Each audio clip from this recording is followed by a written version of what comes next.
Good morning students. Previous class में अपन electrochemistry की बात कर रहे थे। अगर हम वापस पिछली स्लाइड को थोड़ा फास्ट फॉरवर्ड रिवाइड करें तो यहाँ से स्टार्ट कर लेते हैं जल्दी जल्दी एक बार रिवाइज। डेफिनेशन इलेक्ट्रोकेमिस्ट्री में पिछली क्लास में हम लोग पढ़ रहे थे branch of chemistry in which electrical energy और जो केमिकल एनर्जी होती है उसमें इंटर कन्वर्जन का डिस्कशन करते हैं, उसको बोलते हैं अपन इलेक्ट्रोकेमिस्ट्री। फिर हमने बात की थी इलेक्ट्रोकेमिकल सेल। इलेक्ट्रोकेमिकल सेल क्या होता है बेटा? वे डिवाइस जिनमें ना केमिकल सब्सटेंस जो होते हैं, मतलब केमिकल एनर्जी, वो किस में कन्वर्ट होती है? इलेक्ट्रिकल एनर्जी, या फिर रिवर्स, इलेक्ट्रिकल एनर्जी जो होगी वो किस में चेंज हो जाएगी? Chemical energy. दोनों ही प्रोसेस को अपन एक साथ अगर बोलेंगे तो इलेक्ट्रोकेमिकल सेल। ये दो टाइप के हो जाएंगे। एक कौन सा बताओ? गैल्वेनिक सेल या वोल्टिक सेल या डेनियल सेल, इतने सारे नाम इसके। इसमें तो क्या होगा? Chemical energy convert into electrical energy. जो केमिकल सब्सटेंस अंदर भरे हुए होते हैं उनमें जो केमिकल रिएक्शन होगी, ऑक्सीडेशन, रिडक्शन, वो किसमें कन्वर्ट होगा? इलेक्ट्रिकल एनर्जी में। और ये इलेक्ट्रोलाइटिक सेल, इसमें क्या होता है? बाहर से अपन कोई सोर्स लगाएंगे, लाइक सेल है, बैटरी है, यानी इलेक्ट्रिकल एनर्जी को किसमें कन्वर्ट किया जाएगा? केमिकल एनर्जी में। इसमें आपको पता है एनोड होंगे, कैथोड होंगे। एनोड पे कौन सी रिएक्शन होगी? ऑक्सीडेशन। कुछ ऐसा पढ़ा था हमने, ए ओ और सी आर। ए मतलब एनोड, ओ का मतलब ऑक्सीडेशन। तो एनोड पे होगी ऑक्सीडेशन रिएक्शन, और ऑक्सीडेशन रिएक्शन में इलेक्ट्रॉन डोनेट किए जाते हैं। नेक्स्ट था कैथोड, जहां पे होगा रिडक्शन रिएक्शन, उसमें इलेक्ट्रॉन गेन किए जाते हैं। देन ये डिफरेंस आ गया, देखो वापस से वही जो हमने पिछली स्लाइड में पढ़ा था, गैल्वेनिक सेल और इलेक्ट्रोलाइटिक सेल। इसमें हिसाब लिखा, केमिकल एनर्जी जो होगी वो इलेक्ट्रिकल एनर्जी में चेंज होगी, और यहाँ इलेक्ट्रिकल एनर्जी किस में ट्रांसफर हो रही है बताओ? Chemical energy. इसमें जो रिएक्शंस होगी वो स्पॉन्टेनियस नेचर, और यहाँ पे जो केमिकल रिएक्शन है वो नॉन स्पॉन्टेनियस, अपने आप नहीं होगी, कहने का मतलब। ये हमने पढ़ा था कि जो एनोड होता है ना इन सेल के अंदर, वो होता है नेगेटिवली चार्ज्ड, और जो कैथोड है वो क्या होगा बताओ? Positively charge. कौन से वाले सेल में? Galvanic cell. जबकि यहाँ रिवर्स है, इलेक्ट्रोलाइटिक सेल में है ना बेटा, देखो आप, पॉजिटिवली चार्ज कौन होते हैं इसमें?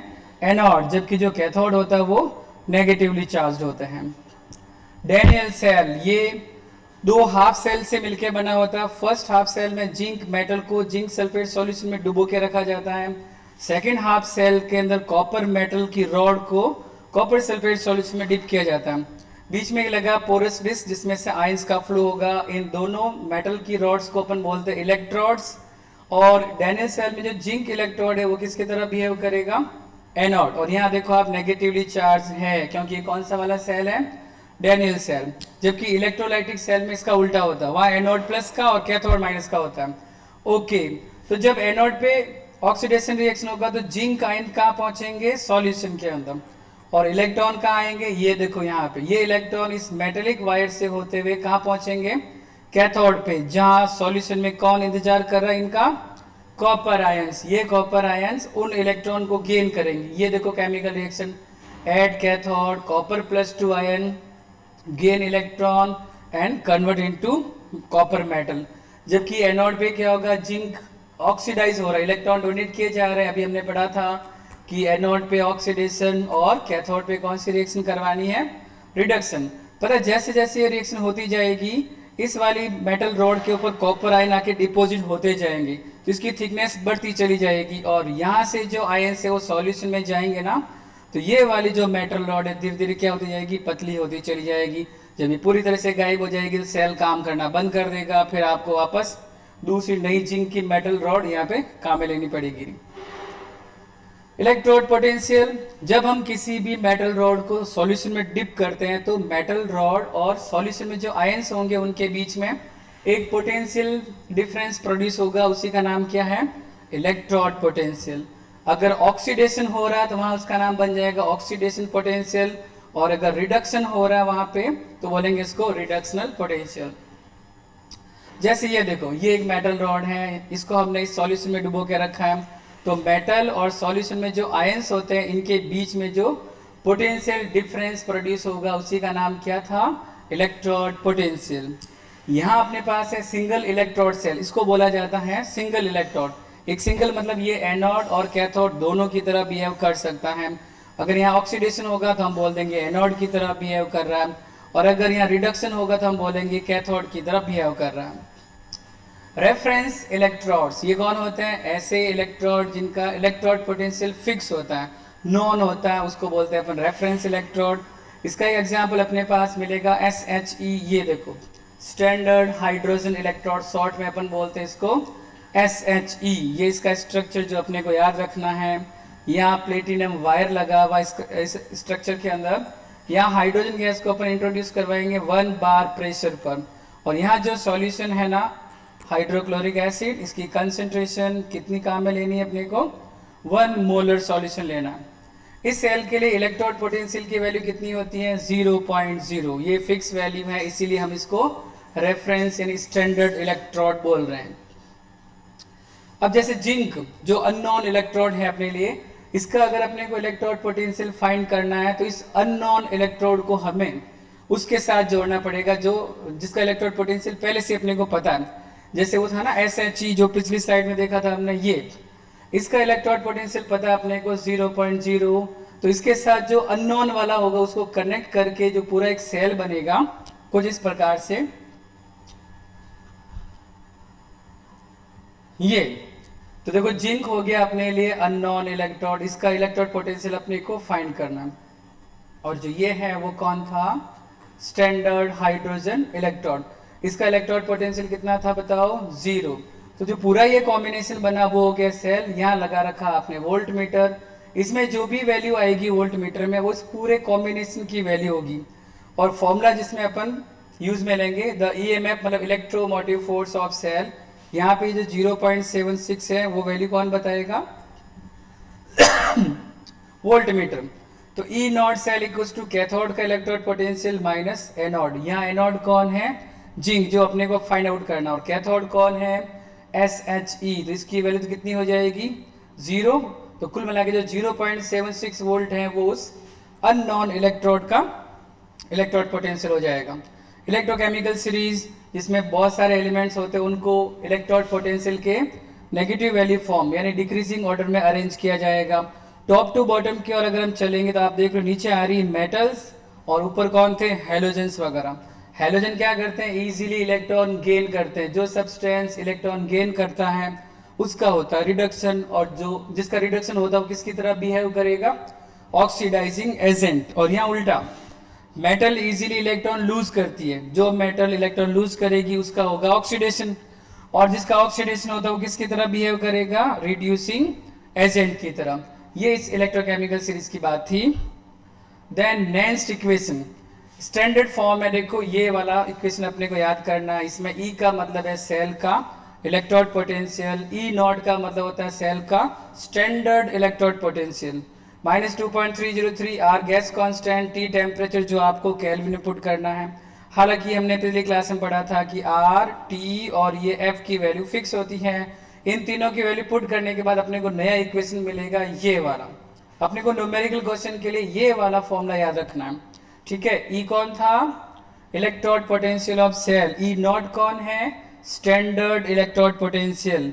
और ये N, स्मॉल n का मतलब जो सेल रिएक्शन है अपने पास उसमें कितने इलेक्ट्रॉन इन्वॉल्व हो रहे हैं, पार्टिसिपेट कर रहे हैं इलेक्ट्रॉन ऑक्सीडेशन और रिडक्शन के दौरान, वो वाली वैल्यू आपको यहाँ लिखनी है। लॉग ये बेस 10 वाला है बेटा, ऊपर आएगा कंसंट्रेशन ऑफ प्रोडक्ट, अपॉन में आएगा कंसंट्रेशन ऑफ रिएक्टेंट। यहाँ 1 क्यों आया होगा? तो हो सकता है जो सेल रिएक्शन आपको गिवन है उसमें जो प्रोडक्ट है उसकी कंसेंट्रेशन क्या गिवन होगी? 1 मोलर, इसलिए यहाँ पे 1, अपॉन में ये आयंस जो रिएक्टेंट होगा, क्योंकि यहाँ लिखते हैं अपन प्रोडक्ट अपॉन रिएक्टेंट, तो रिएक्टेंट की जो भी कंसेंट्रेशन वैल्यू होगी वो आपको गिवन होगी। सेम इक्वेशन वापस, लेकिन इसी नेक्स्ट इक्वेशन को अब यहाँ पे हमने किसके लिए काम में लिया है? डैनियल सेल में होने वाली रिएक्शन के लिए। ये जो है वो डैनियल सेल में होने वाली रिएक्शन है जिसमें कॉपर आयन कॉपर में कन्वर्ट होंगे और जिंक से क्या बन रहे हैं? Zinc +2 ion. तो E equals to E not, बाकी सब कुछ सेम सेम। ऊपर क्या लिखना आपको? कंसंट्रेशन ऑफ प्रोडक्ट, अपॉन में क्या लिखना आपको? Concentration of reactant. Same format वापस यहाँ पे ये जो फॉर्मूला लिखा हुआ है वो किसी भी सेल रिएक्शन के लिए, कोई भी सेल रिएक्शन हो जिसमें C और D प्रोडक्ट के कंसंट्रेशन है, A और B रिएक्टेंट की कंसंट्रेशन, और इनके जो पावर दिख रहे हैं स्मॉल अल्फाबेट, ये इनके कोफिशिएंट होंगे। अपन ऐसे लिखते हैं ना सेल रिएक्शन जैसे small a B convert into C plus ये। एट इक्विलिब्रियम ई सेल की वैल्यू कितनी हो जाती है 0, तो इस फॉर्मूले में चेंजेस आ जाएगा। अब ये ई नॉट सेल इक्वल्स टू क्या बन जाएगा 0.0591। न्यूमेरिकल के लिए आप इसको ऐसे भी लिख सकते हो for numerical purpose E not cell equals to इतनी बड़ी वैल्यू की जगह अपन डायरेक्ट लिख सकते हैं 0.06 अपॉन में ये n और log बेस 10 k। ये k कौन था, प्रीवियस क्लास में पढ़ा था आपने, equilibrium constant. k is equilibrium constant जिसका मीनिंग होता है concentration of product upon concentration of reactant. फिर है Gibbs energy minus N F E not cell. इसमें ये स्टैंडर्ड फ्री ग्रेप गिब्स एनर्जी एन की मतलब मीनिंग सेम वही जो पिछली क्लास में था, नंबर ऑफ इलेक्ट्रॉन, ये फैराडे कांस्टेंट और ये ई नॉट सेल की वैल्यू। न्यूमेरिकल में आपको इसमें से एक अननोन होगा, नॉर्मली इतने से डेल्टा जी नॉट की वैल्यू पूछी जाती है, बाकी सारी वैल्यू गिवन होती है। लेकिन ये जो फैराडे इसकी वैल्यू भी क्वेश्चन में गिवन नहीं होगी, क्योंकि ये अपने को याद रखना है कि 1 Faraday equals to 96500 coulomb, correct. Then equilibrium constant, वापस सेम कॉन्सेप्ट आ गया। इक्विलिब्रियम पे E not cell sorry E cell 0 और ई नॉट सेल की वैल्यू ये अपने को गिवन है, सेम वही फॉर्मूला जो पिछली साइड में गिवन था। ये हम पढ़ रहे थे थियोरेटिकल बातें, रेजिस्टेंस, कंडक्टिविटी, इन सब के बारे में। रेजिस्टेंस क्या होता है आपको पता होगा, आर रेजिस्टेंस। इसका अगर इन्वर्स करते हैं अपन तो क्या बन जाएगा, वो रेजिस्टेंस का उल्टा हो जाएगा कंडक्टेंस, और रेजिस्टिविटी उसका उल्टा होता है कंडक्टिविटी, ठीक है। और एक टर्म है अपने पास यहाँ पे कप्पा, इसको बोलते हैं अपन स्पेसिफिक कंडक्टेंस या फिर बोलते हैं इसको कंडक्टिविटी। डेफिनेशन क्या बनेगी, यहाँ पे अपने पास लिखा देखो, reciprocal of the specific resistance, या बोल सकते हैं अपन रेजिस्टिविटी रो। उसका अगर इन्वर्स करते हैं तो जो टर्म्स बनेगा उसका नाम होगा अपने पास कंडक्टिविटी। सेम ऐसे ही कंडक्टिविटी यानी कप्पा, इसको अपन कप्पा से रिप्रेजेंट करते हैं कंडक्टिविटी को। यहाँ अपने पास आ रहा सेल कांस्टेंट, सेल कांस्टेंट को G से रिप्रेजेंट करते हैं equals to L by A। ये L कौन है, सेल के अंदर जो इलेक्ट्रोड्स थे उनके बीच की डिस्टेंस। A कौन है, cross section area of electrode. इन दोनों का जो रेशियो होगा उसी का नाम क्या होगा बताओ, cell constant. Then molar conductivity, numerical और थियोरेटिकल दोनों के लिए ये वाला टर्म इंपॉर्टेंट है। इसमें अपन फॉर्मूला लिखते हैं molar conductivity equals to kappa into 1000 upon capital M। This is for numerical. और इसकी यूनिट भी आपको ध्यान रखनी है, siemens centimetre square mole inverse. ये किसकी यूनिट है बताओ, मोलर कंडक्टिविटी। ऐसे एक टर्म आता है इक्विवेलेंट कंडक्टिविटी, उसमें लिटिल चेंज है, बस यहाँ लिखा जाएगा lambda E equals to kappa into 1000 upon, जहाँ मोलरिटी लिखा वहां पे क्या आ जाएगा टर्म्स अपने पास नॉर्मेलिटी, करेक्ट ना। दो नंबर्स इतना सा डिफरेंस है। और यूनिट में भी थोड़ा चेंज होगा, यहाँ जैसे चल रहा है siemens centimetre square mole inverse, उसमें ग्राम इक्विवेलेंट आ जाएगा, मोल की जगह ग्राम इक्विवेलेंट, बाकी same siemens centimetre square gram equivalent inverse. Conductivity cell, अगर कोई भी सॉल्यूशन अपने पास है उसका कंडक्टिविटी मेजर करना है तो हमें उस सॉल्यूशन को एक विशेष प्रकार के सेल के साथ जोड़ना पड़ेगा जिसका नाम है कंडक्टिविटी सेल। जैसे ये वाला सॉल्यूशन है अपने पास, और इसके जो ये दोनों वायर है उसको एक नॉन सॉल्यूशन जो यहाँ पे दे रखा होगा उसके साथ कनेक्ट करेंगे अपन, ये है अपने पास कंडक्टिविटी सेल्स। इसको फिर व्हीटस्टोन ब्रिज के साथ कनेक्ट करेंगे, जब ब्रिज बैलेंस हो जाएगा तो फिर वहां से अपने को अननोन रेजिस्टेंस की वैल्यू फाइंड करनी है। जब रेजिस्टेंस फाइंड होगा तो उसको इन्वर्स करेंगे तो अपने को कंडक्टिविटी की वैल्यू मिल जाएगी। ये थियोरेटिकल पोर्शन है। Conductivity decrease with dilution, dilution का मतलब वाटर ऐड करेंगे, जब पानी को मिलाया जाएगा तो डिसोसिएशन ज़्यादा हो जाएगा, कंडक्टिविटी तो हो जाएगी डिक्रीज। डिक्रीज क्यों होगी, क्योंकि जब आप वाटर ऐड करोगे तो नो डाउट आयंस बढ़ेंगे, लेकिन पर यूनिट वॉल्यूम जो होगा यानी प्रति इकाई आयतन में आयनों की संख्या कम हो जाती है, इसलिए कंडक्टिविटी की वैल्यू क्या हो जाएगी डिक्रीज, जबकि मोलर कंडक्टिविटी की वैल्यू क्या होती है यहाँ पे इंक्रीज हो जाएगी। दोनों रिवर्स है। कोल-रॉस लॉ, जब किसी इलेक्ट्रोलाइट को अपन आयनाइज करेंगे तो बहुत सारे आयंस बनेंगे, कैटाइंस, एनाइंस, और उनकी जो मोलर कंडक्टिविटी होगी उन सबको अगर अपन ऐड करेंगे तो उस इलेक्ट्रोलाइट की टोटल जो मोलर कंडक्टिविटी की वैल्यू होगी वो अपने को फाइंड हो जाएगी। इस वाले एग्जाम्पल में जैसे NaCl गिवन है, तो ये जो लिखा है ना बेटा लैम्डा इन्फिनिट, दोनों वर्ड्स लिख सकते हैं अपन, ऐसा लिखा हो तो भी इसका मीनिंग सेम है, और लैम्डा इन्फिनिट का मतलब भी सेम। इन्फिनिट का मतलब बहुत ज़्यादा सॉल्यूशन को आप डाइल्यूट कर चुके हो, तब उस सॉल्यूशन की जो मोलर कंडक्टिविटी होगी उसमें पाए जाने वाले आयनों की, जैसे ये लिखा देखो, ये सिंबल है यहाँ पे लैम्डा वाला, लैम्डा m इन्फिनिट, यानी इन्फिनिट डाइल्यूशन पर मोलर कंडक्टिविटी, उसमें उपस्थित आयनों की मोलर कंडक्टिविटी के सम के इक्वल होता है। ये है कोलरॉस लॉ। इसके एप्लीकेशन में आपको ये फॉर्मूला फाइंड करना होगा अल्फा, जिसका मीनिंग होता है degree of dissociation equals to lambda m upon lambda m c। ये तो है c यानी कंसंट्रेशन, c कंसंट्रेशन पर मोलर कंडक्टिविटी, और ये क्या है बताओ, इन्फिनिट डाइल्यूशन पर मोलर कंडक्टिविटी। जब अपने को अल्फा यानी कि डिग्री ऑफ डिसोसिएशन मिल जाएगा तो अपन निकालेंगे k की वैल्यू। k कौन है बताओ, डिसोसिएशन कांस्टेंट, जो है बेटा c alpha square upon 1 minus alpha. इसमें सारी वैल्यू क्वेश्चन में जो भी अननोन होगा वो अपने को फाइंड करना पड़ेगा, और जो चीज़ें क्वेश्चन में गिवन होगी फॉर्मूले में वैल्यू पुट करेंगे, आराम से सॉल्व हो जाएगा। इलेक्ट्रोलाइटिक सेल एंड इलेक्ट्रोलाइसिस, ये इस चैप्टर के स्टार्टिंग में पढ़ा था, आपको याद होगा। हम एक सिंपल सा सेल लेते हैं, बाहर इसके साथ जोड़ेंगे एक सेल या बैटरी प्लस माइनस, इसमें कौन आ जाएंगे, एक एनोड। एनोड किसको बोलेंगे बताओ, प्लस वाले को या माइनस को। तो इसमें ध्यान रखना जो पॉजिटिव है टर्मिनल, उसके साथ जो इलेक्ट्रोड जोड़ा है हमने वो होगा प्लस, और वही क्या बोला जाएगा बताओ, एनोड। और जो माइनस टर्मिनल के साथ जुड़ा होगा उसको क्या बोलेंगे अपन, कैथोड। और आपको पता होगा इलेक्ट्रोलाइटिक सेल का मीनिंग क्या पढ़ा था हमने, ऐसे सेल जिसमें इलेक्ट्रिकल एनर्जी को किसमें चेंज करेंगे अपन, केमिकल एनर्जी, उसको बोलेंगे इलेक्ट्रोलाइटिक सेल। फिर हमने ये भी बात पढ़ी थी कि जब भी प्रोसेस होगा तो एनोड पे क्या करवाना है, ऑक्सीडेशन, कैथोड पे क्या करवाएंगे, रिडक्शन, करेक्ट ना। इस पर बेस्ड है फैराडे के लॉ, इलेक्ट्रोलाइसिस प्रोसेस पर फैराडे का फर्स्ट लॉ और फैराडे का सेकंड लॉ।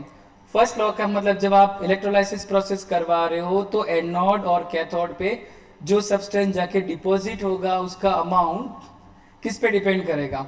तो इस पे एक फॉर्मूला है अपने पास ये वाला, m इक्वल्स टू ZIT। इसमें m का मतलब है वो सब्सटेंस जो जमा होगा इलेक्ट्रोड्स पे, मास ऑफ सब्सटेंस, Z होता है इलेक्ट्रोकेमिकल इक्विवेलेंट, और I जो है वो करंट की वैल्यू एम्पियर में, टाइम को रखना अपने को सेकंड के अंदर, और एक फैराडे की वैल्यू 96,500 कूलम। यहाँ थोड़ा सा करेक्शन कर लेते हैं, 96500 कूलम, ठीक है। कहीं कहीं अपने को ये भी लिखा मिलता है 96487 कूलम। तो ये वाला जो वैल्यू वो न्यूमेरिकल में थोड़ा आसान है अपने लिए, और अगर ये दिए रखा क्वेश्चन में तो फिर अपने को यही लेके चलना पड़ेगा। बैटरीज, बैटरीज क्या करती बताओ, उसके अंदर जो केमिकल भरा हुआ होता है उसको किस में चेंज करेगी, इलेक्ट्रिकल एनर्जी में। तो सिंपल सी डेफिनेशन होती है इसकी। तो अच्छा, टाइप ऑफ बैटरीज, दो प्रकार की बैटरी होती है, आपको पता हो, एक जो चार्ज कर सकते हैं, एक जो चार्ज नहीं हो सकती। ये देखो आप, types of batteries, first one है बेटा प्राइमरी बैटरीज। इसमें साफ लिखा है, इसमें जो रिएक्शंस होंगी वो इरिवर्सिबल नेचर की होगी, और इसका एग्जाम्पल अपने पास ड्राई सेल, जिसे अपन लेक्लांसी सेल भी बोलते हैं, जो अपन दीवार घड़ी, रेडियो और रिमोट कंट्रोल इनमें काम में लेते हैं। सेकेंडरी बैटरी ये रिचार्जेबल है ना, कंप्लीट डिस्चार्ज होने के बाद अपन को दोबारा से चार्ज कर सकते हैं। इसका एग्जाम्पल है लेड स्टोरेज सेल या लेड स्टोरेज बैटरी। पहले अपन बात कर लेते हैं ड्राई सेल। ड्राई सेल कौन से टाइप की बैटरी बताओ, प्राइमरी सेल या प्राइमरी बैटरी, ये रिचार्ज नहीं की जा सकती, एक बार काम आने के बाद इसको थ्रो आउट करना पड़ेगा, फेंकना पड़ेगा। इसका कंस्ट्रक्शन कुछ ऐसा देखो, ये आउटर स्ट्रक्चर जो होता है इसका वो जिंक का बना होता है, और यहाँ देखो आप ये एनोड लिखा है, और यहाँ पे कौन सा टर्मिनल दिख रहा है आपको, माइनस, क्योंकि बैटरी वाले कंडीशन के अंदर साइन चेंज हो जाएंगे। यहाँ पे लिखा देखो एनोड जो किस चीज का बना है प्राइमरी सेल के अंदर, ये शॉर्ट मैटर है, इजी याद रखने के लिए। एनोड है जिंक मेटल का, कैथोड इसमें मैंगनीज डाइऑक्साइड और कार्बन का पेस्ट लेंगे। इलेक्ट्रोलाइट है अमोनियम क्लोराइड और जिंक क्लोराइड का पेस्ट। इस सेल का जो पोटेंशियल है वो है 1.5, और जब डिक्रीज हो जाएगा लगभग 0.8 वोल्ट के आसपास रह जाएगा। अपने को इसमें नॉर्मली क्वेश्चन पूछा जाता है एग्जाम में, सेल रिएक्शंस, एनोड पे कौन सी रिएक्शन होगी, कैथोड पे क्या रिएक्शन होगी, इनका थोड़ा ध्यान रखना। और इन सभी में वही कंसेप्ट काम है लेके आना अपने को, एनोड पे ऑक्सीडेशन और कैथोड पे रिडक्शन करवाना। लेकिन ये ध्यान रखना होगा कि कौन से सेल में एनोड किस चीज़ का बना हुआ है। जैसे इस पर्टिकुलर सेल ड्राई सेल की बात करेंगे तो एनोड किसका बना, देखो जिंक, और जिंक का जब ऑक्सीडेशन करेंगे तो क्या होगा, जिंक +2 और 2 इलेक्ट्रॉन्स। कैथोड के रूप में क्या था यहाँ पे, एक तो मैग्नीज डाइऑक्साइड, और कैथोड पे बता आपको इलेक्ट्रॉन गेन किए जाएंगे, रिडक्शन होगा ना, तो जो एनोड पे इलेक्ट्रॉन डोनेट किए गए वो आपको कैथोड पे वापस लिखना है। दोनों को जोड़ेंगे तो अपने को मिल जाएगा ओवरऑल रिएक्शन, जिसे अपन बोलते हैं नेट सेल रिएक्शन। इन दोनों को जब आप कंबाइन करोगे तो इलेक्ट्रॉन से इलेक्ट्रॉन कैंसिल हो जाएंगे, और कोई ऐसी चीज जो दोनों साइड कॉमन आ रही है उसको आपको कैंसिल आउट करना है। बाकी जो रिएक्टेंट है उनको रिएक्टेंट साइड लिख देंगे, और जो प्रोडक्ट्स हैं उनको प्रोडक्ट साइड लिख देना, ठीक है। मरकरी सेल, ये भी किसका एग्जाम्पल है, प्राइमरी सेल का ही एग्जाम्पल है। इसमें भी अपने को सिर्फ ये सेल रिएक्शन से याद करनी है। इसमें मरकरी सेल में एनोड किसका बना हुआ, देखो जिंक अमलगम, दोनों साथ लिखे ZnHg, एलॉय हो गया, इसलिए इसको बोलते हैं जिंक अमलगम। ये यहाँ पे इलेक्ट्रोलाइट के रूप में काम आएगा। काम वही हो रहा है, देखो वापस जिंक का ऑक्सीडेशन होगा, जिंक ऑक्साइड बन रहा है, वाटर का फॉर्मेशन हो रहा है, साथ में इलेक्ट्रॉन डोनेट होंगे क्योंकि ऑक्सीडेशन रिएक्शन है। सेम ऐसे ही बेटा कैथोड, कैथोड किस चीज का बना है, मर्क्यूरिक ऑक्साइड, मर्क्यूरिक ऑक्साइड, क्योंकि इसमें ऑक्सीडेशन नंबर मर्क्यूरी का सेकंड है। ये दोनों जो चीजें लिखी है ना बेटा वो इधर से टाइप करना, देखो ये रहा H2O+ इलेक्ट्रॉन, और इसका जब रिडक्शन करेंगे तो ऑक्सीजन हट जाएगा, इसमें से सिर्फ मर्करी बच जाएगा। दोनों को आप जोड़ोगे, एनोड की रिएक्शन और कैथोड की रिएक्शन कुछ ऐसा होगा, देखो इलेक्ट्रॉन से इलेक्ट्रॉन कैंसिल, वाटर से वाटर कैंसिल, OH से OH कैंसिल, ये देखो बचा कौन, अब यहाँ पे बच रहा है एक तो जिंक, ये लिखा हुआ, और यहाँ रिएक्टेंट साइड क्या है HgO, और प्रोडक्ट में क्या क्या बचा, जिंक ऑक्साइड और मरकरी। अगर इसको आप ध्यान से देखो तो जिंक का क्या हो रहा है, ऑक्सीडेशन, और HgO का क्या हो रहा है, रिडक्शन। ये mercury cell. Lead storage cell आपको पता है ये सेकेंडरी सेल का एग्जाम्पल है। इनको अपन रिचार्ज कर सकते हैं क्योंकि इन सेल के अंदर जो केमिकल रिएक्शन होती है वो रिवर्सिबल नेचर की होती हैं।